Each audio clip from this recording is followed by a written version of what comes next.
앞들 한번 인사하겠습니다. 오늘 또 주님이 잘해 주십니다.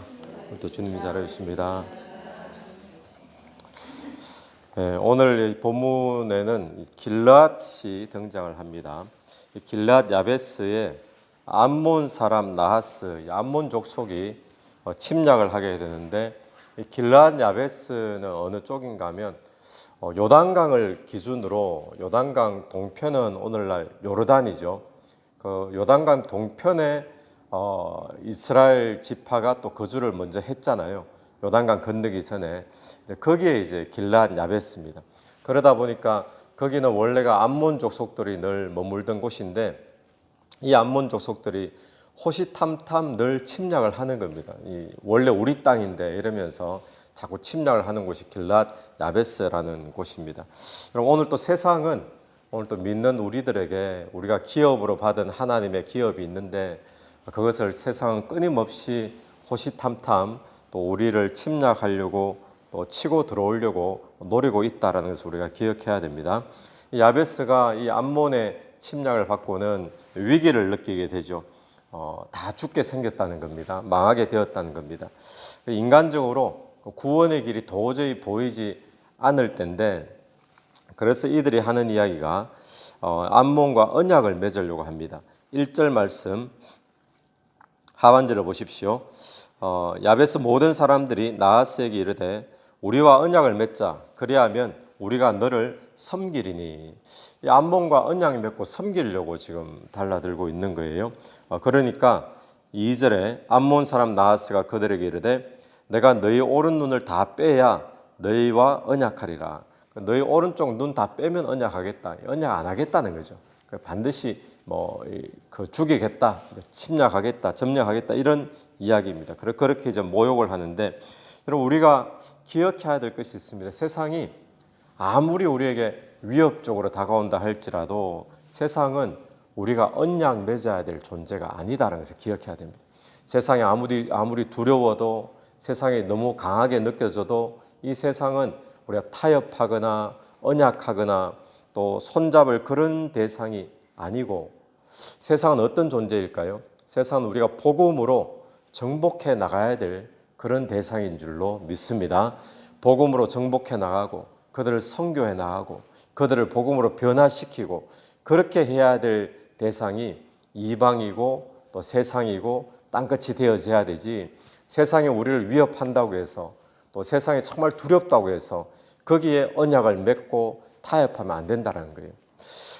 그래서 이 또 한 가지 우리가 보는 것은, 이들이 구원을 얻을 수 있는 길이 없다고 생각해서 타협을 했잖아요. 언약을 맺자 이렇게 나가고 있는 거죠. 그런데 구원의 길은 언제나 하나님께로부터 주어지는 줄로 믿습니다. 그렇기 때문에 세상과 타협하지 말고, 세상은 우리가 복음으로 그들을 바꾸어 나가고 구원시켜야 될 대상임을 우리가 기억하면서 우리가 구원의 주이신 하나님을 바라봐야 되는 거예요. 오늘 본문에서도 하나님이 길르앗 야베스를 구원하시는데 사울을 통해서 구원을 시켜주십니다. 근데 주목해야 될 부분이 오늘 6절 말씀인데요. 6절 말씀. 이 사울이 이제 밭에서 소를 몰다가 사람들이 우는 소리를 들었습니다. 듣고 난 뒤에 6절에 사울이 이 말을 들을 때에 하나님의 영에게 크게 감동되매 그가 노가 크게 일어나. 이 사울에게 하나님께서 하나님의 영으로 감동시켜 줬습니다. 그러면서 사울이 일어난 거예요. 여러분 오늘 또 하나님이 우리를 구원하시는데, 구원하시는 방법이 한 사람을 일으켜서 구원하실 수도 있고, 또는 내 스스로에게 어떤 길을 보여주실 수도 있는데, 전부 다 성령께서 역사하시는 거죠. 오늘 본문은 성령이 사울에게 감동을 주셔가지고 사울에게 어떤 일이 벌어졌는가 하면, 다시 6절에 그 뒤를 보십시오. 하반절에 하나님의 영에게 크게 감동되매 그의 노가 크게 일어나. 사울에게 노가 일어났어요. 분노가 일어났다 그러죠. 어떤 분노겠습니까? 하나님의 백성들을 위한 분노가 일어난 거예요. 또 침략하고 있는 이 암몬 족속을 향한 그들에 대한 분노가 막 일어난 거죠. 그러면서 사울이 싸워야 된다. 또 싸우러 나가자. 또 사람들이 모여라. 우리가 정복하러 가자. 물리치자. 이렇게 지금 사울이 들고 일어났던 거예요. 그 전에 사울은 어떤 사람이었습니까? 우리 어제 본문하고 이렇게 보면 사울은 이렇게 들고 일날 사람이 아니잖아요. 뭐 쭈삣쭈삣한 사람이고 그런 사람이죠. 그런데 사울이 하나님의 영에 감동이 되어지니까 그 속에 거룩한 분노가 일어나는 거예요. 하나님 나라를 향한 분노가 일어나기 시작하는 겁니다. 오늘 또 저와 여러분에게 하나님의 영이 감동되어지는 그런 하루가 되기를 간절히 바랍니다. 성령으로 충만해지면, 성령으로 감동되어지면 오늘 우리의 심령에도 거룩한 분노가 일어납니다. 어떤 분노일까요? 사단을 향한 분노가 일어나겠죠. 죄를 향한 분노도 일어나겠죠. 또 하나님 나라와 또 하나님의 백성과 영 구원을 향한 거룩한 분노가 우리 속에 일어나기 시작한다는 겁니다. 그래서 싸우자, 나가자 이렇게 사울이 이야기했던 것처럼 오늘 우리에게는 전도하자, 기도하자, 우리가 다시 모여서 하나님 앞에 예배하자, 이런 이제 거룩한 리더십들이 세워지게 될 줄로 믿습니다. 성령 충만하니까 감동이 주어지니까 사울에게 이런 역사가 일어나더라는 거죠. 또 두 번째로 보는 것은 하나님의 영이 감동되어지면 어떤 역사가 있는가? 7절을 보십시오. 7절에 7절이 좀 긴데요. 7절 하반절을 보시면 이와 같이 하리라 하였더니 여호와의 두려움이 백성에게 임하매 그들이 한 사람같이 나온지라. 여호와의 두려움이 백성에게 임했다 그럽니다. 백성들이 두려웠다는 거예요.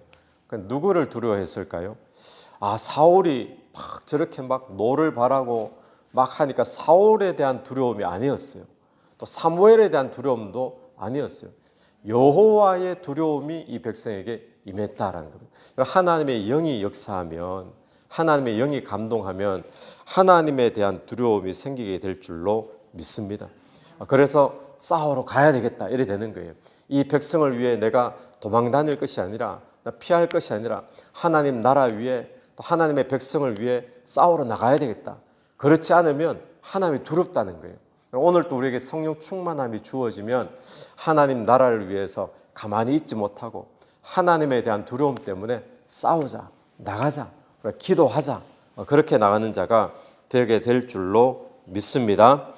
또 하나님의 영이 감동하니까 그래서 어떤 일이 일어납니까? 사울이 감동되어졌죠. 사람들에게 여호와에 대한 두려움이 생겨서 전쟁에 임하게 되어지죠. 그런데 동시에 어떤 일이 생기는가 하면 사람들이 울었잖아요. 거기 4절을 한번 보세요. 4절에 보면 이에 전령들이 사울이 사는 기브야에 이르러 이 말을 백성에게 전하며 어떤 말입니까? 암몬 족속들이 쳐들어왔다. 우리는 도저히 우리 힘으로는 이길 힘이 없다. 오른쪽 눈 다 빼어주게 생겼다. 망하게 생겼다. 이 말을 듣고 지금 백성들이 다 울었다는 거예요. 근데 하나님의 영이 사울에게 임하게 되어지면서 성령이 역사하시니까 이 울음이 기쁨으로 바뀌게 되는 줄로 믿습니다. 19절 말씀입니다. 9절 말씀 마지막을 보십시오. 전령들이 돌아가서 야베스 사람들에게 전하며 그들이 기뻐하니라. 하나님의 영이 감동케 하심으로 울음이 기쁨으로 바뀌게 되는 거죠. 그러면서 이들이 또 승리케 되어지는 겁니다. 하나님의 영이 감동하신 것으로부터 시작이 되어진 승리죠. 그러니까 오늘 우리의 삶에 울 수밖에 없는 상황이 있습니다. 또 우리 힘으로는 도저히 감당이 안 되는 그런 문제와 사건을 만날 때도 있죠. 절망을 느낄 때가 있습니다. 그런데 이런 일을 만났을 때 하나님의 영으로 감동되어지면 그 상황이 절망이 바뀌어서 소망으로 바뀌게 될 줄로 믿습니다. 또 울음이 바뀌어서 또 기쁨으로 변하게 될 줄로 믿습니다. 오늘 우리에게 그래서 성령 충만함이 필요한 거예요. 그래서 오늘 우리가 기도 제목을 붙잡는다면 하나님 오늘 또 나를 성령으로 감동시켜 주옵소서. 성령으로 나를 충만하게 다스려 주옵소서. 그것이 오늘 우리의 기도 제목이 되기를 간절히 바랍니다. 그런데 이 사건을 보면서 12절에 보시면 백성이 사무엘에게 이르되 사울이 어찌 우리를 다스리겠느냐 한 자가 누구니까? 이전에 그랬잖아요.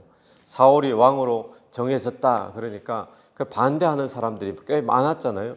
그가 누군데 우리를 다스리느냐 그랬는데 지금 완전히 뒤바뀌었습니다. 그때 그 말한 사람이 누구냐? 끌어내라 이러면서 14절부터는 14절 15절은 사울이 왕으로 세워지게 되죠. 그러니까 이 암몬이 침략한 이 사건은요, 나중에 보니까 결과적으로 사울을 왕으로 세워주는, 사울을 왕으로 인정해주는 그런 사건이 되어졌던 겁니다. 하나님은 때가 되면 사람을 세워주시는 줄로 믿습니다. 때가 되면 하나님이 세워주는 거예요. 사울이 만약에 내가 왕으로 정해졌는데 사람들이 나를 인정 안 해줘요. 그래서 왜 인정해 주지 않냐고 막 싸운다고 되겠습니까? 왜 내 리더십을 안 세워주냐고 그렇게 되는 것이 아니죠. 때가 되면 하나님이 세워주시는데 우리는 뭐만 신경 쓰면 될까요?